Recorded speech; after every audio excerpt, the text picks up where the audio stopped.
Ese ni ukubera iki kubaho ubuzima bw'ikinyoma hari ubwo biba ngombwa ku kiremwa muntu?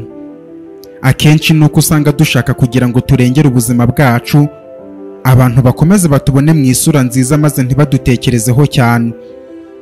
Iyo bigenze gutya abatekereza ko batuzi baba bazi ibyo tubereka, ariko abo turi bo banyabo batazigera babisobanukirwa bibaho. Ese kubaho bene ubwo buzima bari ibintu bizaramba ubuzima bwawe bwose? Bitekerezeho neza.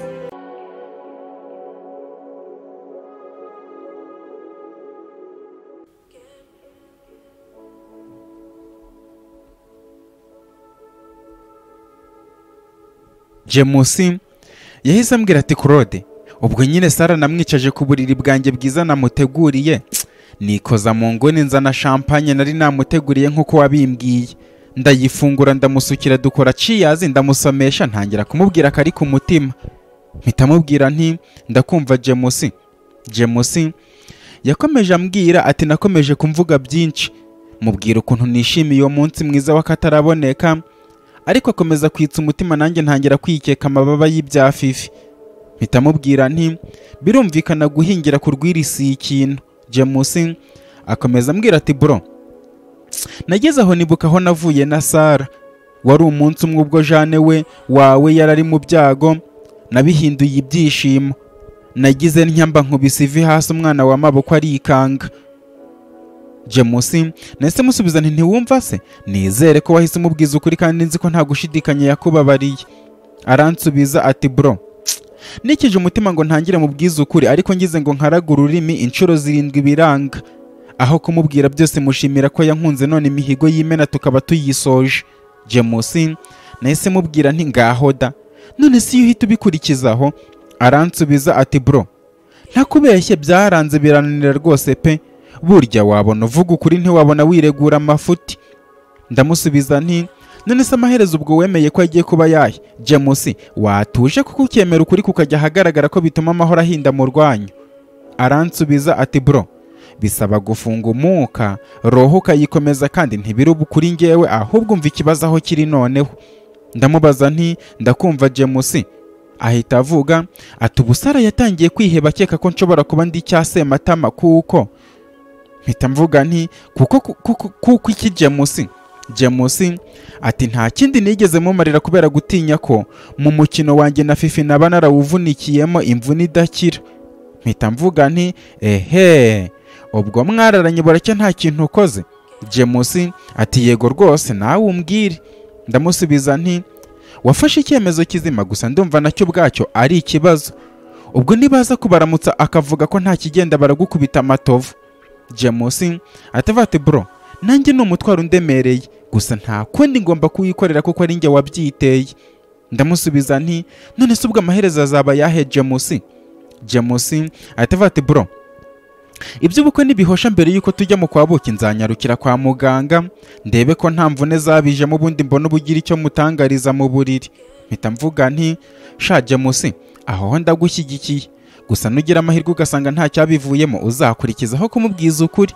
Jemusi ati nibyo rwose. Mpita mubwira nti bro, rero ndumva amakuru yose nyamenyereka mbe nkuretse tuzajya dukomeza tuvugane, ariko ukomeze ube hafi ya Sara, byose ubikorera urukundo rwo nyanja y'ibyishimo yifuza ko mwoganamo.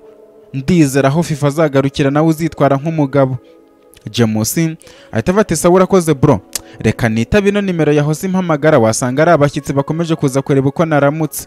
Ndamusubiza nti merci beaucoup, mukomeze mugire ibihe byiza wowe na Sara. Jemusi ahita ati yego nawe muvandimwe wanjye. Nakuye telefone ku gutwi ndiruhutsa, nkomeza gutekereza ku byo Jemusi yaramaze kumbwira. Byari bigoye guhita mbishyingura mu mutima. Hashize akanya ndashiguka, nibuka ko nahamagaye Jane ngasanga itariho. Nongeye kuyihamagara numva nabwo ntabwo irimo gucamo, bintera guhangayika. Nagerageje inshuro 3 numva byanga, nkomeza kwibaza icyabaye. Inshuro ya 4 mpamagara Grace, yitaba vuba ati haro. Grace mpita mubwira nti Grace bite? Aransubiza ati yuwe Claude, ni wowe wagezeyo? Mana wi, ndishimye disi kongera kukumva. Mpita musubiza nti ni njyewe Gra, nagezeyo rwose. Ati wow. Mpita mubwira nti none se ko Jane na n'ubu namubuze kuri telefone ntabwo wamenya ikibazo afite? Grace ahita avuga ati Claude, kuva nanjye ejo naramuhamagaraga bikanga, nagize ngo kuko yakoze cyane mu bukwe bwa James yaba yayikuyeho ngo aruhuke, gusa niba wamubuze ndaza gusimbukira we ndebe ko ariyo mubaza impamvu. Mpita mvuga nti sawa urabukoze cyane. Grace ahita avuga turisanga Claude, nawe urakoze kungaragariza urukundo kimeza ukunda mukuru wanjye. Ndamusubiza nti wabimenye ko ari kimeza, bayi buriya turaza gusubira. Grace ati yego. Nkimara gushyira telefone hasi nahise numva umuntu ukomanze ku rugi rw'icyumba nari ndimo, ndahaguruka ngo ndebe uwo ari we, nkingurana nasanze ari Sami. Ndamubwira nti yes Sami biteze? Sami atavuga ati ni byiza Claude. Mpita mubwira nti nari nyobewe undi muntu wabuje gukomanga. Sami atavuga ati hari undi se waba ukuzi hano? Ndamusubiza nti hari umukobwa witwa Juri twamenyanye mu kanya, nawe ni umunyarwandakazi. Sami atavuga ati urya nabonye muri guhoberana se? Mpita mubaza nti watubonye duhoberana? Sami ahita ati nababonye da. Aha, nabonye muri guhoberana ndimo manuka ngo njye guhinduza simukadi hahandi Sabe yatweretse. Ahubwo se disi ko wambwiraga ko ukunda umugore wawe ntiwamuca inyuma, uriya mukobwa nabonye winagamo kuriya? Aha. Ndamusubiza nti Jori byari ngombwa ko muhobera kuko mukuye ku nzira, buriya ni uw'amateka. Sami atafata ayo mateka ubwo wasanga mwariganye, nako narinje kukunyuraho ngo tujye gufata ifunguro, mbonye kurisha biriya biti ntabyiviramo njyenyine. Narasetse maze mpita musubiza nti reka nze tugende nta kibazo, n'ubundi nanjye nari natinze nabuze uwo tujyana. Ako kanya narasohotse ndakinga njye na Sami dukomeza hirya ahantu heza abantu bicaraga bafata ibyo kurya n'ibyo kunywa, natwe turatumiza. Hashize akanya barabizana dutangira kurya tunaganira. Dusoje twakomeje kuganira ukuntu buri buke dutangira kuvoma ubumenyi. Ako kanya telefone ya Sami ibirasonye, ahita avuga Sabe ndabona mpamagaye, harya nakubwiye ko twavuganye nkimara guhindura nimero? Mpita mvuga nti reka ntabyo wambwiye. Sami ahita avuga ati twavuganye rero ndetse ngo araza no kudufata tujye gusura umuryango we aho baba. Ndamusubiza nti ambo ndumva aho ari saba mwita bivuba wumva icyo akubwira. Sami yakanze kuri Yesu ashyira ku gutwi akomeza kuvugana na Sabe. Hashize akanya telefone irakupa, ahita avuga ati Claude wagira ngo nari nabimenye ngo aje kudutwara twitegure. Ndamusubiza nti okay nta kibazo, reka nshyiremo agapira ndabona kabeho kameze nabi. Njye na Sami twikojeje hirya turitunganye turongera duhurira hahandi Sabe. Ahageze ahamagara Sami tumanuka hasi muri parikingi aho yarari. Twageze yakingura imiryango twinjira mu modoka turamusuhuza. Sabe ahita avuga ati Sami Claude bite byanyuse? Ndamusubiza nti ni sawa cyane rwose. Sabe ahita avuga ati muramenyereye se? Sami ahita avuga ati nta kibazo rwose tumaze kumenyera da. Sabe ahita avuga ati good, urebye rega nta kigoye yiri umuntu usobanutse mu mutwe nkamwe nta kimugora.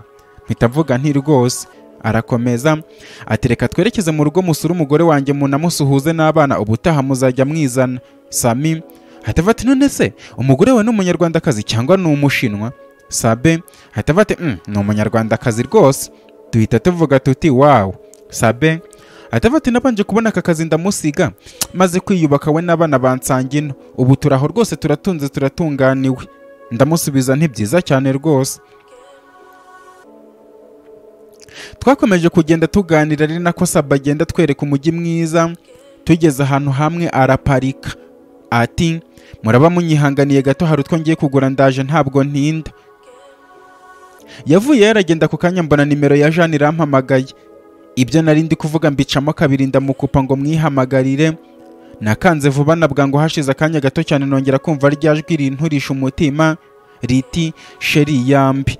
Ndamusubiza nti Yambi umeze neza? Jane atafatiye ngo meze neza ngiyewe, ariko mpita mubaza nti ariko iki mabu? Ataba ari ibyago byaguteye kuba wakuraho telefone kugeza ubwo ntuma Grace? Jane ahita avuga ati sheri mbabarira kuba wambuze nari ndi kwa muganga. Mpita mvuga nti no, ngo wari uri kwa muganga? Utambwira ko nabaye nkigenda ugahita urwara? Jane ahita avuga ati oya, ahubwo nabaye nkiva mu bukwe bwa James mpamagarwa igitaraganya mu bitaro. Mpita musubiza nti oh my god, none se ninde urwaye ku buryo baguhamagariye igitaraganya sheri? Jane ahita avuga ati shani papa. papa ararembye cyane, namugezeho nijoro mpamagawe n'abashinzwe umutekano muri gereza kuko telefone yanjye yari yazimye ndi mu bukwe igihe twavuganaga. Abantu bose bambuze, nta wundi muntu wigeze amenya iby'iyo nkuru uretse Grace umfatishije mu kanya nkiyatsa. Ubu mu kanya agiye kunsanga hano. Jane nese mubwira nti yo pole sana mukundwa, none se muzehe ngo arwaye iki mukundwa? Aransubiza ati muganga yambwiye ko arwaye umutima wamurenze ngo yatinze kwivuza. Mpita mvuga nti yo twizere ko araza gukira, hagati aho ubwo ntibaba bamurekuyera? Jane ati fate nanjye nibyo ndi kubaza, ababishinzwe ntibansubiza, gusa nibansubiza nzakubwira. Gusa sha wumve ko nta wundi muntu wo kumwitaho uretse ngewe. Grace ambwiye ko abibwiye papa Shanice, ararahira ko atifuza kongera kubona papa, ndetse ngo na mama niyibeshya akaza kumurwaza agenda agiye. Mpita mvuga nti oh la la, papa Shanice koko aracyanangiye. Jane ahita avate aha nta kundi nyine ndirwariza sheri, wumve ngo na papa namubwiye ko wagiye hanze arababara cyane ngo hari ijambo yendaga kukubwira. Mpita mvuga nti yo Jane ahita avate sheri mfite ubwoba. Ndamusubiza nti hoya humura ndi kumwe nawe mabu, ikizaba cyose nzaba ndi kumwe nawe, undi ku mutima kandi n'iryo jambo ashatse yari kubwira kuko ni wowe naba nawe ukaba ngewe, gusa ripfa kuba atari irya nyuma. Jane ahita avate hani ntabwo mbizi, gusa reka dukomeze dutegereze ikiba cyose ndakubwira. Ndamusubiza nti yego Madonna, humura ndahari kandi ndagukunda. Jane ati nanjye ndagukunda. Musezeraho mvuga nti bye. Nakuye telefone ku gutwi Sabe wari waje agasanga ndi kuvugana na Jane, agafatiraho ari gukata mu gipangu aho yari atuye. Sabe atavati Claude wari wabimenye dore usezeye umugore tuhageze, dore mba hangaha. Ndamusubiza nti oh wawo ni heza cyane. Sami atavati nge numiwe. Sabe atavati ibintu itoto cyane nibyo nteganya, ubu ndakinanura ngo ndebe ko nagura indi nzu. Sami atavati ehe birarenze. Sabe yaparitse imodoka tuva aho ajya imbere dukomeza tujya muri salon, aduha karibu turicara. Hari ahantu heza cyane, ibikoresho byo mu nzu bihenze mbega byari akataraboneka. Ahita avuga ati alright ni hano mbarira muri isanga rwose. Turamusubiza tuti merci. Sabe atafata ariko se uyu mugore ari he ko ataza kwakira abantu baraza ntaze no kureba baribo? Sabe yagize ngo ahaguruke, ngiye kubona mbona umugore uhingutse aho twari turi twicaye mu kumwitegereza neza. Mpita mvuga nti ntibishoboka.